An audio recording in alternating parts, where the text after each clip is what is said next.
Back to clean news UP. चलिए देखते हैं उत्तर प्रदेश की 25 फटाफट बड़ी खबरों को। इससे पहले आप न्यूज को कहां से देख रहे हैं हमें कमेंट में बताना बिल्कुल ना भूलें। साथ ही हमारे फेसबुक पेज को भी फॉलो करें। फेसबुक पेज का लिंक डिस्क्रिप्शन में दिया गया है। यूपी में रिटायरमेंट के 3 दिन बाद आएगा पैसा।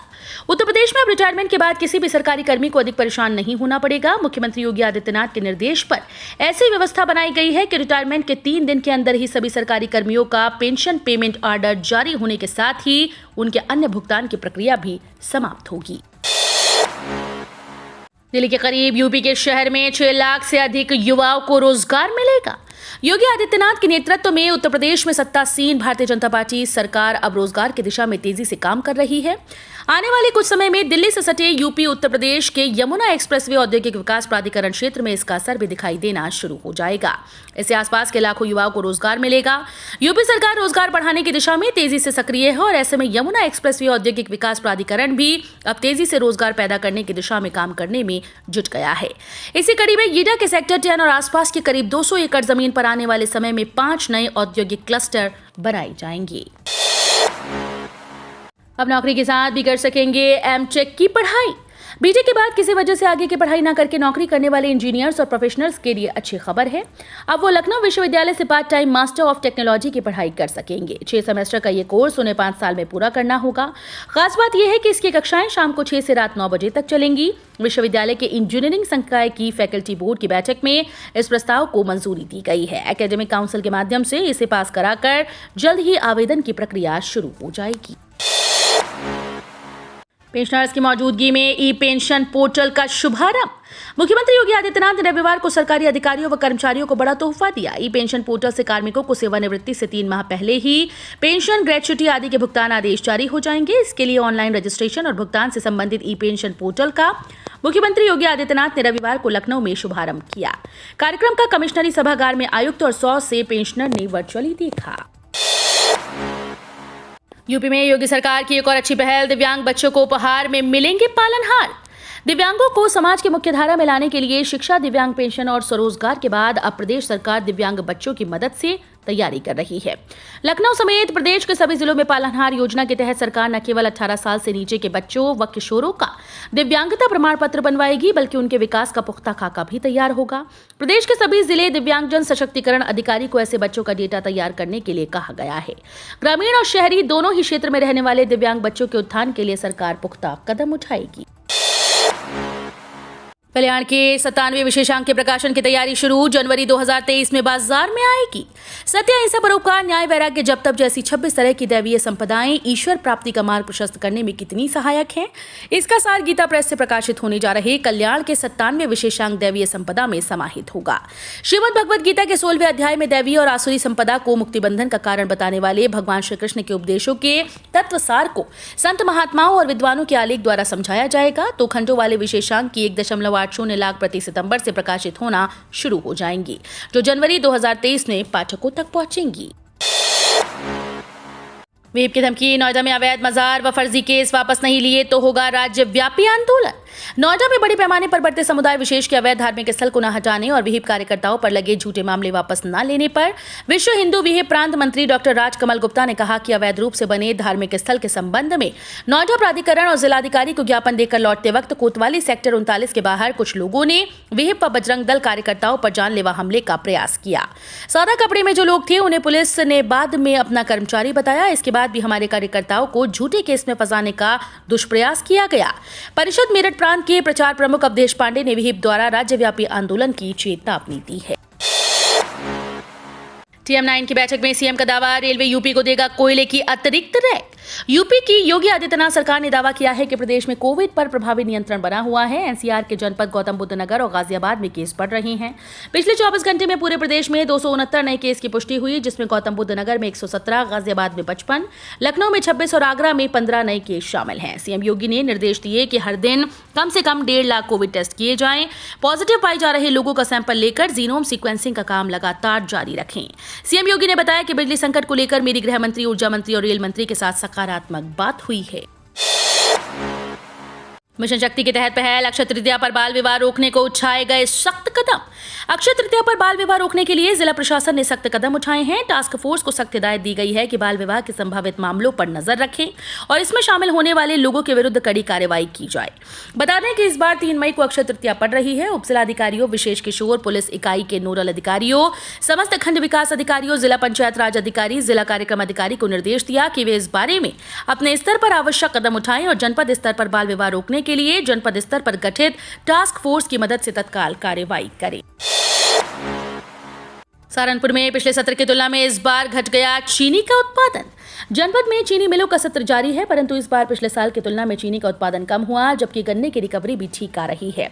इस बार चीनी मिलों ने 30 अप्रैल तक 49.63 लाख कुंतल चीनी का उत्पादन किया, जो पिछले साल की तुलना में कम है। हालांकि विभाग का मानना है कि चीनी मिलों द्वारा एथेनॉल बनाने का असर चीनी उत्पादन पड़ा है। जनपद के 6 चीनी मिलों में नवंबर 2021 से गन्ने की पेराई की जा रही है। इस दौरान इन चीनी मिलों ने 487 लाख कुंतल गन्ने की पेराई कर 30 अप्रैल तक 49.63 लाख कुंतल चीनी का उत्पादन किया है। 2025 तक भारत को हिंदू राष्ट्र बनाने का संकल्प। हिंदू जन जागृति समिति के अधिवेशन में उठा मुद्दा। धर्मनिरपेक्षता की आड़ में सनातन धर्म व संस्कृति पर कुठाराघात किया जा रहा है। सनातन धर्म का अस्तित्व मिटाने के लिए देश विदेश में तमाम कुचक्र रचे जा रही हैं, जिससे सतर्क होकर हिंदुओं को एकजुट करने की जरूरत है। उक्त बातें हिंदुस्तानी अकेडमी में रविवार को हिंदू जन जागृति समिति के द्वारा आयोजित राज्य स्तरीय हिंदू राष्ट्र अधिवेशन में शामिल वक्ताओं ने कही। मौजूद लोगों ने 2025 तक भारत को हिंदू राष्ट्र बनाने का संकल्प लिया। मुख्य वक्ता धर्म प्रचारक संत नीलेश सिंहबाल ने कहा कि हिंदू बाहुल्य देश भारत में नव संवत्सर रामनवमी व हनुमान जी के जन्मोत्सव पर निकलने वाली शोभा यात्रा में हमला होना चिंताजनक है। रक्षा मंत्री राजनाथ सिंह ने कहा, गोरखपुर विश्वविद्यालय की स्थापना में गोरक्षपीठ का अहम योगदान। गोरखपुर विश्वविद्यालय के छात्र रहे रक्षा मंत्री राजनाथ सिंह रविवार को दीनदयाल उपाध्याय गोरखपुर विश्वविद्यालय में आयोजित राष्ट्रीय पुरातन छात्र सम्मेलन का ऑनलाइन शुभारंभ किया। इस दौरान उन्होंने गोरखपुर विश्वविद्यालय में बिताए अपने 2 साल की सुनहरी यादों को साझा किया। गोरखपुर विश्वविद्यालय में छात्र राजनीति की चर्चा करते हुए उन्होंने कहा कि शायद गोरखपुर देश का एकमात्र शहर है जहां छात्र संघ के नाम पर एक चौराहा है। विश्वविद्यालय की स्थापना की परिस्थितियों की चर्चा करते हुए राजनाथ सिंह ने कहा कि आजादी के बाद स्थापित होने वाला प्रदेश का पहला विश्वविद्यालय है। इस क्रम में उन्होंने विश्वविद्यालय की स्थापना में गोरक्षपीठ के योगदान की चर्चा की। सीएम योगी आदित्यनाथ का गौवंश को गर्मी से बचाने के लिए ब्लॉक स्तर पर बड़े आश्रय स्थल बनाने का निर्देश। गाय और गौवंश के पुनर्वास और उनको सुरक्षित स्थान पर रखने को लेकर बेहद चिंतित मुख्यमंत्री योगी आदित्यनाथ भीषण गर्मी से इसको बचाने की बड़े अभियान में लगे हैं। टीम 09 के साथ रविवार को समीक्षा बैठक में मुख्यमंत्री योगी आदित्यनाथ ने ब्लॉक स्तर पर बड़े गौ आश्रय स्थल बनाने के निर्देश दिए। बड़े गौ आश्रय स्थल भीषण गर्मी से जानवर को बचाने में बड़े ही उपयोगी होंगे। मुख्यमंत्री योगी आदित्यनाथ ने बैठक में मौजूद अधिकारियों को निर्देश दिया कि एक ही स्थान पर 2 से 2,500 गायों को समायोजित करने की क्षमता वाली गौशाला बनाएं। उन्होंने कहा कि ब्लॉक स्तर पर गौशालाएं स्थापित करने की योजना बनाएं। सभी गौशालाओं में व्यवस्था सुचारू रूप से रखी जाए। बिजली कटौती को लेकर बड़ी राहत। योगी सरकार ने 2000 मेगावाट अतिरिक्त लाइट का इंतजाम किया। भीषण गर्मी के बीच बेतहाशा बड़ी मांग के चलते प्रदेश के गांव, कस्बों और तहसील मुख्यालयों पर 7 से 9 घंटे तक बिजली की कटौती जारी है। राहत की बात यह है कि उत्तर प्रदेश पावर कॉर्पोरेशन प्रबंधन की कोशिशों से 12 के 660 मेगावाट क्षमता की यूनिट से बिजली उत्पादन शुरू हो गया। 2000 मेगावाट बिजली की उपलब्धता बढ़ने के आसार हैं। राज्य में बिजली की अधिकतम मांग 23,000 मेगावाट रही, जबकि उपलब्धता 19,366 मेगावाट। मुख्यमंत्री योगी आदित्यनाथ के निर्देशों के बाद पावर कॉर्पोरेशन प्रबंधन द्वारा शुरू किए गए प्रयासों से रविवार से सिक्किम और हिमाचल प्रदेश से 400 मेगावाट, बैंकिंग के तहत 325 मेगावाट बिजली मध्य प्रदेश से और 283 मेगावाट राजस्थान से मिलने की उम्मीद है। अब दूर होगी जनता की समस्याएं। जनता के द्वार पहुंच रहे सीएम योगी आदित्यनाथ के मंत्री। योगी सरकार के मंत्री अब जनता के बीच जाकर उनकी समस्याओं के समाधान को शिद्दत से जुट गए हैं। वे किसी चौपाल में गांव वालों के साथ बैठ रहे हैं तो कहीं सरकारी महकमों का औचक निरीक्षण कर खामियों को उजागर कर अधिकारियों से जवाब तलब कर रही हैं। इस अभियान के जरिए योगी सरकार जनता के द्वार पहुंचकर नए सिरे से विकास की कार्य योजना लागू करने की कोशिश कर रही है। वाराणसी मंडल के प्रभारी ब्रिजेश पाठक दूसरे दिन खुद ही गाड़ी चलाकर अचानक जिला अस्पताल पहुंच गए। बुखार पीड़ित मरीज बनकर कतार में लगकर पर्ची काउंटर से पर्ची ली। 10 मिनट तक अकेले अस्पताल परिसर में घूमे और 45 मिनट के निरीक्षण कई खामियां उजागर हुई और उन्होंने डॉक्टर्स व स्टाफ को नसीहत भी दी। यूपीएचसीएससी असिस्टेंट प्रोफेसर में गैर राज्यों का अनुभव भी नियुक्ति में मान्य होगा। इलाहाबाद हाईकोर्ट ने गैर राज्यों के महाविद्यालयों में असिस्टेंट प्रोफेसर पद पर शैक्षणिक अनुभव को उत्तर प्रदेश के महाविद्यालय की सेवा में जोड़ने का निर्देश दिया। यह आदेश न्यायमूर्ति सिद्धार्थ ने डॉक्टर अनूप कुमार पांडे की याचिका पर अधिवक्ता सीमांत सिंह को सुनकर दिया। कोर्ट ने छत्तीसगढ़ के 2 सरकारी महाविद्यालयों में प्राप्त शैक्षणिक अनुभव को याची की सेवा में जोड़कर उसे प्रोन्नति व वेतन वृद्धि आदि सभी लाभ देने का निर्देश दिया है। ओपी राजभर ने कांवड़ यात्रा पर उठाए सवाल, सड़क पर नमाज पढ़ने से रोक पर भड़के। सुहेलदेव भारतीय समाज पार्टी के प्रमुख और समाजवादी पार्टी गठबंधन के साथ ओम प्रकाश राजभर ने लाउड स्पीकर विवाद को लेकर कहा कि डीजे और रैलियों में भी लाउड स्पीकर पर बैन लगा दिया जाए। उन्होंने कहा कि सरकार महंगाई और बेरोजगारी से ध्यान भटकाने के लिए ऐसा कर रही है। सड़क पर नमाज पढ़ने पर रोक को लेकर राजभर ने कांवड़ यात्रा पर भी सवाल उठा दिया। बातचीत में राजभर ने कहा कि संविधान सभी को अपने अपने हिसाब से पूजा की आजादी देता है। सरकार महंगाई और बेरोजगारी से ध्यान भटकाने के लिए नए नए हथकंडे अपना रही है। एक तरफ तो मस्जिद से लाउड स्पीकर उतारे जा रहे हैं, लेकिन शादियों में डीजे पर रोक क्यों नहीं लगा रहे। लखीमपुर खीरी में फिर बड़े प्रदर्शन की तैयारी। 5 मई को जुट रहे हैं 4 राज्यों के किसान। उत्तर प्रदेश के लखीमपुर खीरी में एक बार फिर से किसान नेता जुटने वाले हैं। भारतीय किसान यूनियन ने बताया कि संयुक्त किसान मोर्चा के बैनर तले यूनियन 5 मई को लखीमपुर खीरी पहुंच रहे हैं। बीते साल 3 अक्टूबर को लखीमपुर में किसान की मौत के बाद हिंसा भड़क गई थी। उस दौरान कुल 8 लोगों की मौत हुई थी। पीकेयू का कहना है कि किसान मृतकों को इंसाफ दिलाने के लिए लखीमपुर पहुंच रहे हैं।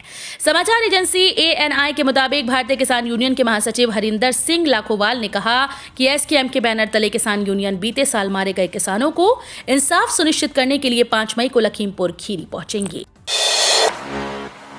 यूपी में 1500 के पार हुई एक्टिव केसेस की संख्या। सीएम योगी ने दिए सख्ती बढ़ाने के निर्देश।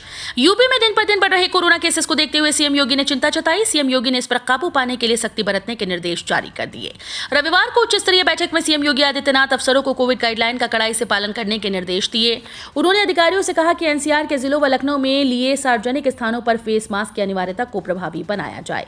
लोगों को कोविड प्रोटोकॉल का अनुपालन के लिए जागरूक किया जाए। पब्लिक एड्रेस सिस्टम का प्रभावी ढंग से इस्तेमाल किया जाए। साथ ही स्कूल्स में कोविड प्रोटोकॉल के बारे में बच्चों को भी जागरूक किया जाए। ईद पर ना हो बिजली कटौती, साफ सफाई और पानी का भी रखे प्रबंध।